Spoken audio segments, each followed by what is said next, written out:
I grew up in a house that never had a shower. That's not an exaggeration or some quirky detail to make my story sound more dramatic. It's just a fact. Our house didn't have a shower, and despite my father being a builder, a plumber, and an electrician, it still doesn't. We made do with an old tub that leaked from the bottom, the kind where you had to boil water and pour it over yourself with a cup if you wanted anything remotely warm. I remember the winters the most. Not the kind of winters people reminisce about in nostalgic holiday movies, with cozy fireplaces and steaming mugs of cocoa. No, our winters were spent in a house so cold that our breath hung in the air inside. We wore our coats to bed, curled up together like a pack of stray animals trying to survive a storm. I could hear my mother crying in the next room, thinking we were asleep, her quiet sobs mixing with the occasional gust of wind rattling our thin, cracked windows. We were poor. Not the kind of poor where you have to budget for vacations or cut back on Starbucks. I mean the kind of poor where there were nights we didn't have food, and my mother would lie to us, saying she wasn't hungry, just so my siblings and I could eat whatever scraps were left. I used to think poverty was the worst thing that could happen to a family, but I was wrong. It wasn't the cold, or the hunger, or the crumbling house that ruined us. It was my father. My parents met when they were in their late 20s. My mother was young, beautiful, and, unfortunately, too kind-hearted for her own good. My father was a divorced man with nothing to his name but a tendency to drink too much and a family name that used to mean something in his tiny village. His father, my grandfather, was a respected teacher. His mother? An alcoholic. And if that's not foreshadowing, I don't know what is. I wish I could say my father fooled my mother into believing he was someone he wasn't. But the truth is, I don't think he ever really pretended. She just thought she could fix him. They got married at 28 because she got pregnant with my older sister. He moved her out to his village, into a house that was barely standing, and made her work until the day she gave birth.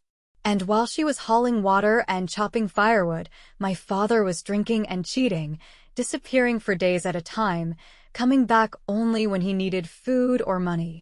He was a garbage excuse for a husband from the start, but my mother, God bless her, thought things would get better.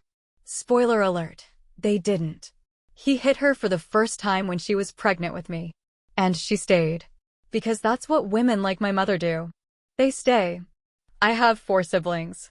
The first one, my older sister, was born with a disability. The third one had developmental delays.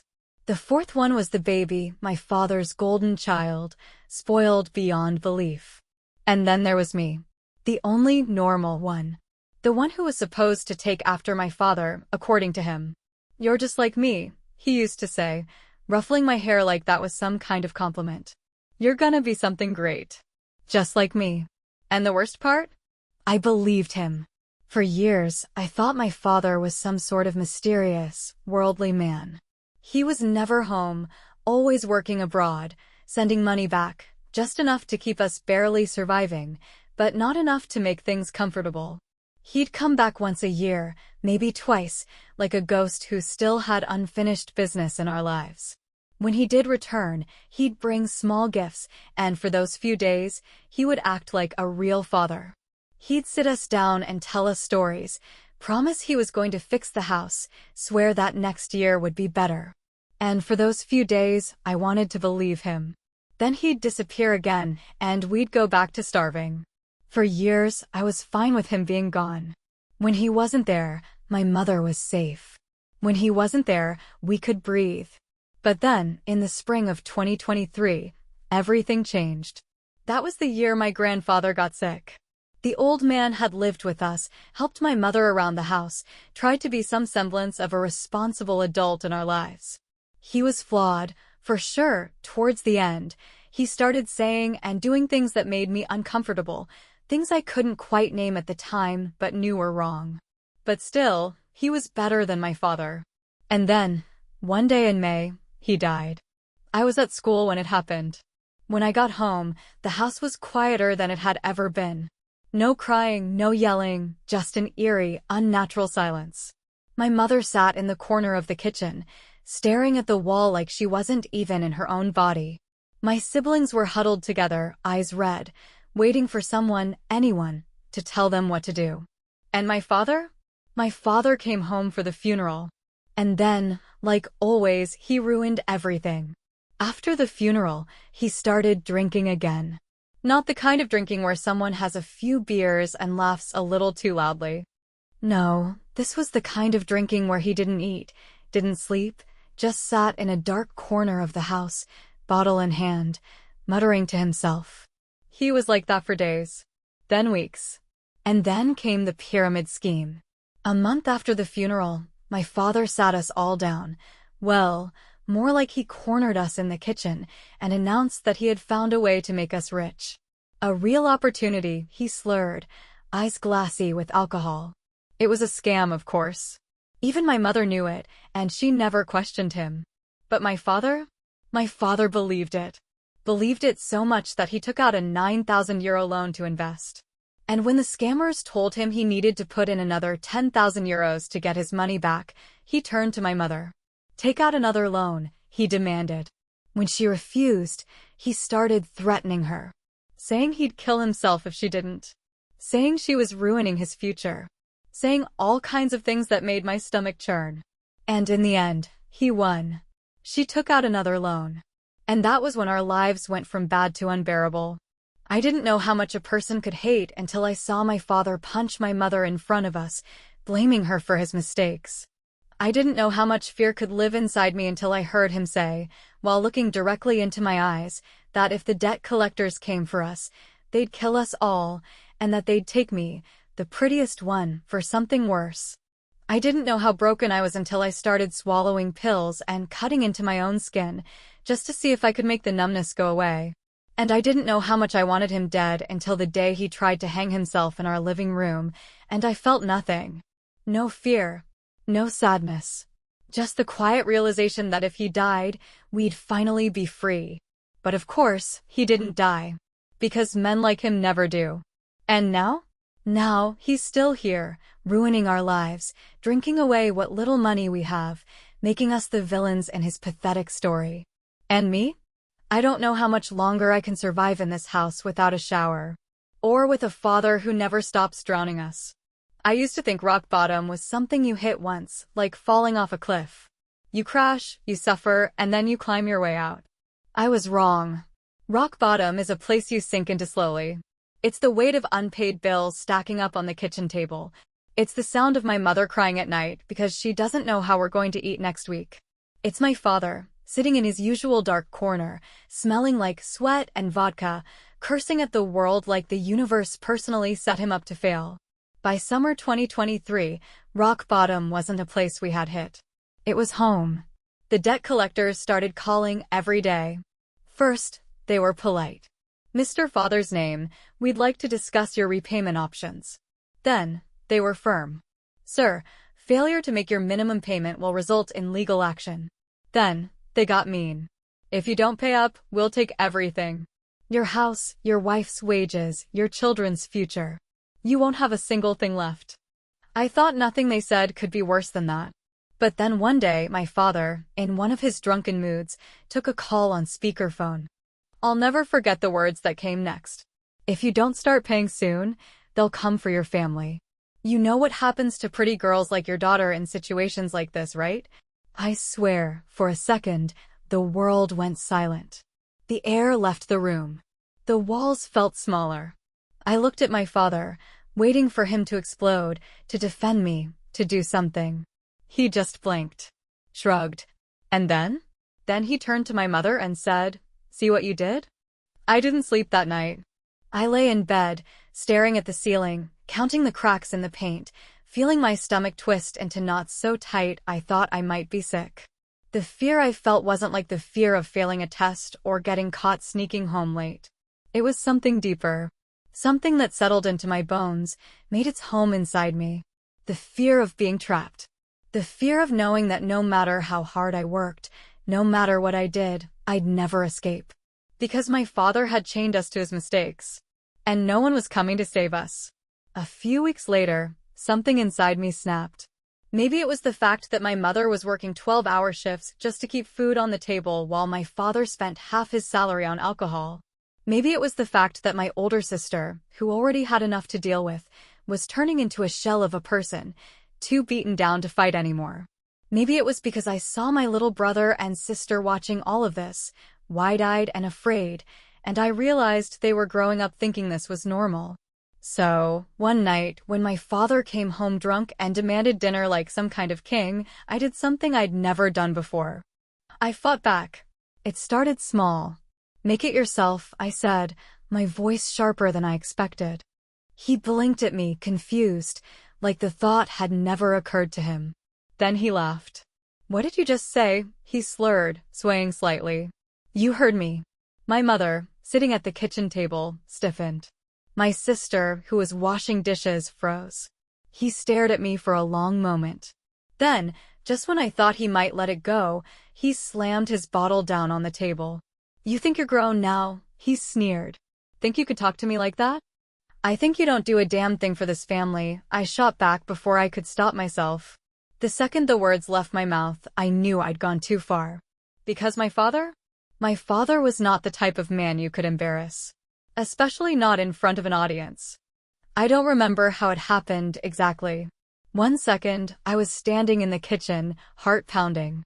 The next, his hand was around my wrist, squeezing hard enough to make me wince. "What did you just say?" he repeated, quieter this time, more dangerous. I yanked my arm away. "I said you don't do anything for us." He raised his hand, and for a split second, I thought he was going to hit me. But he didn't. Instead, he smirked. "You don't know how good you have it," he muttered. "You kids have no idea what real suffering looks like." I clenched my fists so tight my nails dug into my palms. I wanted to scream. I wanted to tell him that he was the reason we suffered. But what was the point? Men like him don't change. They just keep taking and taking until there's nothing left. After that night, something in me shifted. I stopped trying to make him see reason. I stopped waiting for him to change. Instead, I started making my own plans. I got a side job. I told my mother it was just for extra pocket money, but in reality, I was saving everything I could. Every spare dollar, every small tip, I stuffed it all in an envelope and hid it under my mattress. Because I knew, deep down, that there was only one way I was ever going to get out of this. I had to leave. And I had to take my mother and my siblings with me. But the problem with planning your escape from hell? The devil always has a way of pulling you back in. If hell had a waiting room, it would look like our apartment in the capital. 50 square meters. 2 tiny rooms. 7 people crammed together like sardines in a can. It wasn't supposed to be like this. This place belonged to my mother's father, my grandfather, the one who had actually cared about us, the one who worked his whole life just to leave something behind. And for a while, it was our escape plan. A place where we could finally breathe, finally start over. But my father? My father had other plans. At first, he was supposed to stay in the village. That was the deal. He'd work, send money, and leave us the hell alone. But men like him don't keep deals. And within months, he was back. Back and demanding to move in. "It's my right," he said, like he had ever cared about having a right to anything before. "We're a family," he said, as if he hadn't spent the last 20 years tearing us apart. I wanted to say no. My mother wanted to say no. But how do you say no to a man who treats every argument like a war? So, just like always, he forced his way in. It was miserable. 7 of us in that cramped apartment. Every morning, my mother got up before sunrise to go to work. My older sister, broken in ways I couldn't even name, barely spoke anymore. My younger siblings tiptoed around the house like ghosts, too scared to make noise, too scared to set him off. And my father? My father acted like a king. He started talking about how we needed to make sacrifices. Like he was part of the suffering. Like he wasn't the one who put us here in the first place. "This place is too small," he complained. "Your mother and the kids should move out." Move out. Like this wasn't my mother's apartment. Like this wasn't our safe place. "She should take the little ones and get a different place," he continued. "That way, I can have some space. I'll turn this into a man's house." I laughed. It was a short, sharp, bitter thing that slipped out before I could stop it. "Because what man's house?" He didn't own a damn thing. Not the apartment. Not the furniture. Not even the food in the fridge. Everything he had, he took from us. Then, as if that wasn't enough, he started talking about my mother's job. She should quit, he said. Work with me instead. As if he had any real job. At this point, my father was juggling 4 different jobs. Janitor, security guard, builder, and, of course, full-time alcoholic. He was earning about $3,000 a month, a decent amount for someone who should have been saving. But, as always, half of it went straight into his liver. The rest? He wasted it on cigarettes, bad decisions, and useless things he didn't need. And yet, somehow, we were the problem. But the worst part? The part that made my blood run cold? He didn't just want my mother to quit her job. He wanted my older sister, the one with epilepsy, to work as a janitor at my school. She needs to pull her weight, he said. She was already barely holding herself together, but that didn't matter to him. Because in his mind, she wasn't a person. She was just another resource to exploit. Another thing to break. And then there was me. I had dreams once. I wanted to go to college. I had a plan. I had a future. But my father? He ripped that from me, too. Instead of college, I was forced into vocational school. And not just any vocational school. The same one my father worked at. It was like being locked in a prison where the warden was your own personal nightmare. Every day, I walked the halls of that school knowing that my father, the town drunk, the failure, the walking embarrassment, was there. And he loved it. Loved parading me around. Loved stopping me in the hallways to demand food. Loved making sure everyone knew I was the daughter of an alcoholic. At first, I tried to ignore it. Tried to put my head down, do my work, and just get through the day. But the kids at school? They weren't stupid. They saw him. They heard him. And they laughed. Everywhere I went, I could hear the whispers. The drunk's daughter. Did you see her dad last night? Bet she smells like vodka too. I had spent my whole life trying to escape the shadow of this man. And now, thanks to him, I was drowning in it. One day, after he humiliated me in front of everyone, drunk at work, shouting my name, making a scene, I snapped. I waited until we got home. Waited until he was sober enough to understand me. And then I told him, if you make my mother and sister work at this school, I'm leaving. He didn't even hesitate. Didn't even think about it. He just looked me dead in the eye and said, then leave. I never wanted to see you anyway. I should have felt pain. I should have felt something. But I didn't. Because the truth is, I had already lost my father a long time ago. And now? Now, I was finally ready to leave him behind. Lying in bed that night, staring at the cracked ceiling of our suffocating little apartment, I realized something with absolute, terrifying certainty. If I didn't find a way to change our lives, we were going to die here. Maybe not in the literal sense, though after everything that had happened, that wasn't entirely off the table, but in the slow, soul-crushing way that poverty and hopelessness kill a person long before their body gives out. I could already see it happening to my mother, the way she had stopped talking about the future, the way she moved through her days like a ghost trapped in the routines of survival, working herself to the bone just to keep us fed while my father drained what little money we had into his addiction. I saw it in my older sister, who had already lost so much of herself that she barely existed anymore, forced to endure his drunken rages in silence, too exhausted to even fight back. I saw it in my younger siblings, growing up in a world where this kind of suffering was just the way things were, where hunger and fear and uncertainty were as normal to them as breathing. And I saw it in myself, this creeping resignation that no matter how much I hated my father, no matter how much I wanted to escape, I was still just as trapped as the rest of them, drowning under the weight of a life I never chose. But I refused to let this be my future. I refused to let this be my mother's future. I refused to let my siblings grow up believing that this was all they could ever have. My father had spent years destroying us, making sure we stayed small and dependent on him, making sure we never believed we could be anything more than what he had made us. But if he was capable of keeping us trapped in this misery, then I had to believe that I was capable of pulling us out of it. There had to be a way. I thought about money. About the way my father had squandered every opportunity, every resource, every single euro that could have made our lives better. I thought about how, despite earning more than most people in our position, he still managed to keep us in poverty, not because we didn't have enough, but because he wasted it on alcohol, on his pathetic ego, on his constant need to feel like a man in a world that had already written him off as a failure. And then I thought about the debt collectors, the voices on the other end of the phone, the ones who had laughed at us, the ones who had threatened to take everything, the ones who had made it clear that we were nothing more than numbers in a system that existed to crush people like us. The world didn't care if we starved. The world didn't care if my mother broke her back working 12-hour shifts just to scrape together enough money to keep us alive.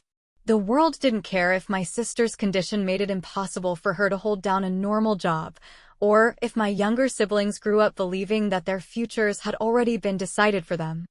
The world only cared about one thing: money. And that was when I understood. If I wanted to save my family, if I wanted to escape this nightmare, if I wanted to take my mother and my siblings as far away from my father as possible, then I had to play by the same rules the world played by. I had to stop thinking like a victim and start thinking like the people who had power. The people who had money. The people who never had to worry about whether they could afford to eat that week, or whether they would be evicted, or whether they would have to spend the rest of their lives being controlled by a man who contributed nothing and demanded everything. I had to stop hoping for change and start making it happen. And that meant finding a way to make money. Real money. The kind of money that could pull us out of this hellhole forever. I spent the next few weeks obsessively researching every possible way to earn an income, every opportunity that didn't require a degree or a huge investment, because college was no longer an option and we had nothing to invest. I watched endless videos, read articles until my eyes burned, scrolled through forums filled with people who had started with nothing and built something out of it.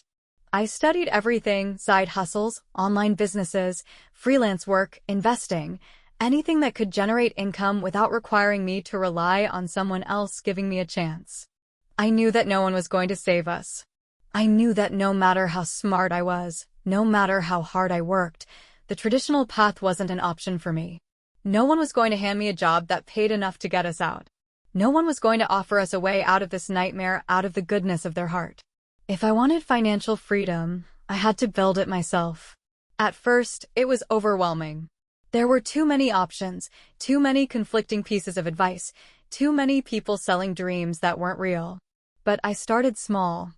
I taught myself skills that people would pay for: graphic design, social media management, copywriting, anything I could learn for free online. I started taking small freelance jobs, barely making anything at first, but slowly, steadily, I started to see the possibility of something bigger. The first time I made money on my own, money that didn't come from my father, money that wasn't earned through my mother's endless exhaustion, it felt like electricity in my veins. It wasn't much, just a few euros for a design job, but it was proof. Proof that I could do this. Proof that I wasn't powerless. Proof that I had a way out. I didn't tell my father anything. He still saw me as nothing more than a burden, still believed that I was too weak, too small, too much like my mother to ever break free from the life he had forced on us. And I let him believe that. Let him sit in his ignorance. Let him drink himself into oblivion every night. Let him assume that I would never have the courage to leave. Because the more he underestimated me, the easier it would be to disappear when the time came. I started saving every cent I earned, keeping it hidden where he would never find it. I started planning, thinking through every detail, every possibility, every way to make sure that when we finally left, we would never have to come back. I worked late into the night, balancing school, my side jobs, my responsibilities at home, exhaustion settling deep into my bones, but it didn't matter. I was building something real, something that would finally break us free from him. And as the weeks turned into months, my earnings started to grow. I was still far from where I needed to be, but for the first time in my life, I had something my father had spent years trying to take from me. Hope. I wasn't just surviving anymore. I was fighting. I was building. I was taking control. And I was going to win. Leaving wasn't going to be easy. Not because I had any doubts about wanting to go, not because I wasn't ready to cut my father out of my life like a gangrenous limb that had been poisoning me for years, but because I knew that if he suspected, if he had even the faintest idea that we were planning to leave him behind, he would do everything in his power to stop us, not out of love, not out of regret, not because he wanted to be a better man or a better father, but because controlling us, keeping us under his thumb, making sure we were always too poor, too exhausted, too afraid to leave, was the only thing he had left, the only thing that kept him from having to face the truth that he was a failure, that he was nothing, that the only thing he had ever built in his life was a prison for his own family. I had spent months preparing, working, saving every cent I could, learning every possible way to make money, teaching myself skills that people would pay for, researching how to leave without leaving a trail, how to set up a new life without giving him the opportunity to track us down and pull us back into the hell he had spent decades crafting around us, how to make sure that this wasn't just a temporary escape, but a permanent one. Because I had no intention of ever seeing him again, of ever letting him put his hands on my mother or my sister again, of ever letting my younger siblings grow up believing that this life, this suffering, this constant cycle of fear and debt and violence was something they had to accept. The moment I had enough saved to get us out, I started planning, mapping out every detail, finding an apartment in another city under my mother's name so that he wouldn't be able to trace it back to me, making sure we had enough money to pay for at least 3 months of rent so that even if things didn't go perfectly at first, even if we struggled, even if my freelance work wasn't enough right away, we would still have a roof over our heads, still have food on the table, still have a chance to build something new without worrying about whether we would survive the next week, because survival wasn't enough anymore, because I was done just existing, done just enduring, done just holding my breath and hoping that one day things might get better on their own. My mother was afraid, not because she didn't want to leave, not because she didn't know that staying was killing her slowly, draining her until there was nothing left of the person she used to be, but because she had spent so many years believing that escape wasn't possible, that no matter what she did, she would always end up right back in the same place, that no matter how far she ran, he would always find a way to pull her back, because that was what he had done for 20 years, breaking her down piece by piece, making sure that even when she thought about leaving, even when she dreamed about something better, she would be too afraid to take the first step, too convinced that it would all go wrong, too certain that if she tried and failed, the consequences would be even worse than if she had never tried at all.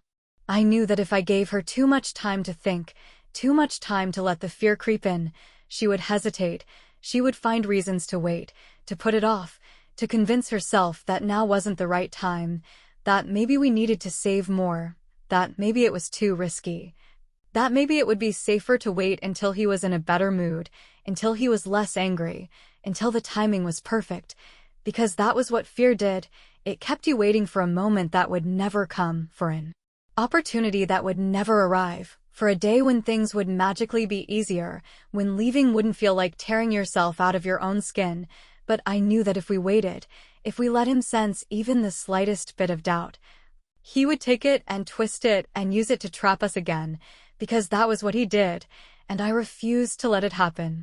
I gave my mother exactly 2 days' notice, not enough time for her to talk herself out of it, but enough time for her to accept that it was real, that this was happening, that there was no turning back, that I wasn't asking for permission, that I wasn't waiting for approval, that I had already made the decision for both of us, because I knew that she would never make it on her own, not because she didn't want to leave, but because she had spent so long believing she couldn't, and if I had to drag her out of this life kicking and screaming, then that was exactly what I was going to do.